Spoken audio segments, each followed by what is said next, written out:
آج ہم کربلا کے ایک ایسے عظیم کردار پر بات کر رہے ہیں جن کی کم سنی کے باوجود ان کی قربانی بہت بہت نمایاں ہے۔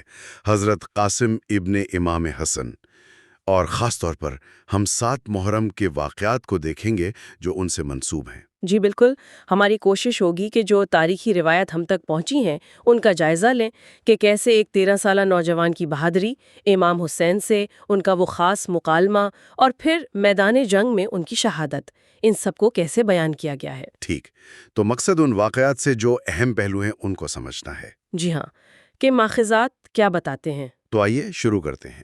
حضرت قاسم، جیسا کہ ہم جانتے ہیں، امام حسن کے بیٹے تھے اور امام حسین کے بھتیجے۔ عمر تقریباً 13 سال بتائی جاتی ہے نا؟ جی، اکثر روایتوں میں یہی عمر ملتی ہے، اور ان کی شخصیت کے بارے میں بھی ذکر ہے کہ بہت خوبصورت، باادب اور بہادر تھے۔ ظاہر ہے تربیت امام حسین اور جناب زینب جیسے بزرگوں کے سائے میں ہوئی تھی۔ اچھا، اب 7 محرم کی طرف آتے ہیں۔ یہ دن کربلا میں اہم کیوں تھا؟ پانی کی بندش کا ذکر ملتا ہے۔ جی، 7 محرم وہ دن تھا جب تاریخی حوالوں کے مطابق یزیدی فوج نے فرات پر پہرا بہت سخت کر دیا تھا، یعنی پانی تک رسائی تقریباً ناممکن بنا دی گئی۔ خیموں میں پیاس کی شدت بڑھ رہی تھی، ہم، یہ بہت مشکل وقت تھا۔ اور اسی ماحول میں حضرت قاسم وہ اجازت لینے آتے ہیں۔ جی، روایات یہی بتاتی ہیں کہ اس صبر آزما ماحول میں اس کمسن شہزادے نے اپنے چچا امام حسین سے میدان میں جانے کی، یعنی شہادت کی اجازت مانگی۔ یہ مکالمہ یہ بہت خاص ہے۔ امام حسین کا پہلا رد عمل کیا تھا؟ وہ فوراً مان گئے تھے؟ نہیں، ایسا نہیں ہے۔ روایت کہتی ہیں کہ امام نے پہلے کچھ توقف کیا، کچھ تردد کیا اور کہا، اے میرے بیٹے، تم تو میرے بھائی حسن کی نشانی ہو۔ مطلب وہ انہیں جنگ میں بھیجنے سے ہچکچانے گئے تھے۔ ہاں، یہ سمجھ میں آتا ہے، ایک تو کم سن، دوسرے بھائی کی یادگار، بالکل۔ اور یہیں پر اسی موقع پر حضرت قاسم کا وہ مشہور جواب آتا ہے جو تاریخ میں محفوظ ہے، یا اماں الموت احلی من الاصل، یعنی اے چچا، موت میرے نزدیک شہد سے زیادہ میٹھی ہے۔ سبحان اللہ، یہ صرف کوئی جذباتی جواب نہیں لگتا، اس میں تو ایک گہری معرفت جھلکتی ہے۔ جی، ماخوذات اسے اسی طرح پیش کرتے ہیں کہ یہ ان کے شعور، ان کے عزم اور مقصد سے ان کی گہری وابستگی کی علامت ہے۔ کچھ روایات میں یہ بھی ہے کہ انہوں نے امام حسن کا لکھا ہوا ایک تعویذ یا خط پیش کیا جس میں شاید اسی موقع کی طرف اشارہ تھا۔ اچھا، اس مکالمے کے بعد ایک اور روایت کا بھی کافی ذکر ہوتا ہے، وہ علامتی شادی یا نکاح کی رسم، شہادت سے پہلے۔ اس بارے میں کیا تفصیلات ہیں؟ جی، یہ ایک حساس موضوع ہے اور اس پر روایات میں مختلف تفصیلات ہیں۔ کچھ کہتی ہیں کہ امام حسن نے وصیت کی تھی کہ ان کے بیٹے کا عقد امام حسین مناسب وقت پر کر دیں، اور امام نے کربلا میں شہادت سے پہلے اس وصیت کو ایک علامتی انداز میں پورا کیا۔ تو اس کی تاریخی حیثیت یا روحانی تعبیر، اس پر کیا کہا جاتا ہے؟ دیکھیے، اس پر مورخین اور بیما میں مختلف آراء ہیں۔ کچھ اسے وصیت کی تکمیل اور وعدے کی پاسداری کے طور پر دیکھتے ہیں، مشکل ترین حالات میں بھی۔ کچھ اسے مکمل طور پر علامتی سمجھتے ہیں، جو شہادت کے بلند مرتبے کو ظاہر کرتا ہے۔ اصل بات یہ ہے کہ ذرائع اسے امام حسین علیہ السلام کی اپنے بھتیجے سے محبت اور اعزاز کا اظہار کا ایک طریقہ بتاتے ہیں۔ ٹھیک، اب میدان جنگ کی طرف چلتے ہیں۔ جب حضرت قاسم میدان میں آئے تو کیا ہوا؟ جب وہ میدان میں اترے تو روایات کہتی ہیں کہ ان کی کم عمری کے باوجود ان کی ہیبت اور جلال تھا۔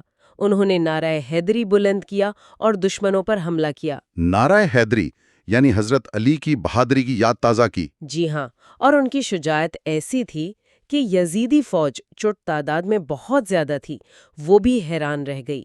وہ بہادری سے لڑے، لیکن ظاہر ہے دشمن بہت زیادہ تھے، وہ گھر گئے۔ اور پھر وہ زخمی کیسے ہوئے؟ ایک روایت کے مطابق عمر بن سعد ابن نفیل ازدی نامی ایک شخص نے موقع پا کر پیچھے سے تلوار کا وار کیا، جس سے وہ شدید زخمی ہو گئے اور گھوڑے سے زمین پر آ گئے، یعنی اے چچا جان، میری مدد کو پہنچیے۔ اور امام حسین؟ امام حسین روایات کے مطابق بجلی کی طرح لپکے شیر کی طرح حملہ آوروں پر ٹوٹ پڑے، انہیں ہٹایا اور فوراً اپنے بھتیجے کے سرہانے پہنچے۔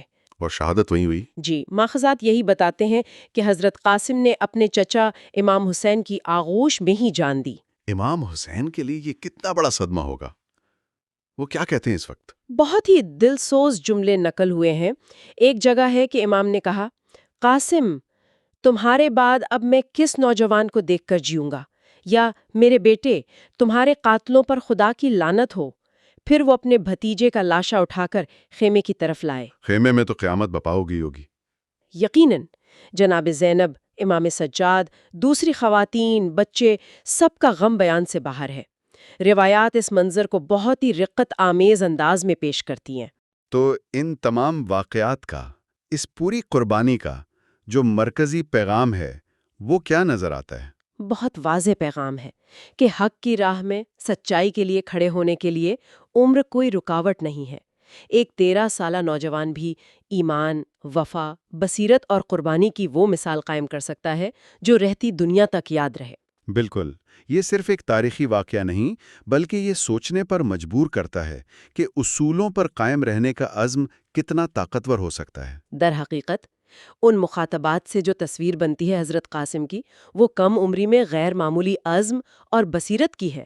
وہ مکالمہ، وہ علامتی رسم، وہ بہادری اور وہ آخری پکار، یہ سب مل کر بہت گہرا اثر چھوڑتے ہیں۔ جی ہاں، اور یہ صرف ماضی کی بات نہیں، آج بھی یہ سوال اہم ہے کہ مشکل حالات میں اصولوں پر کیسے قائم رہا جائے۔ اور یہیں سے ایک اور سوال بھی پیدا ہوتا ہے جس پر شاید سننے والے بھی غور کریں کہ وہ کیا چیز ہوتی ہے جو کسی مقصد کے لیے اتنی گہری لگن پیدا کرتی ہے، خاص طور پر اتنی کم عمری میں۔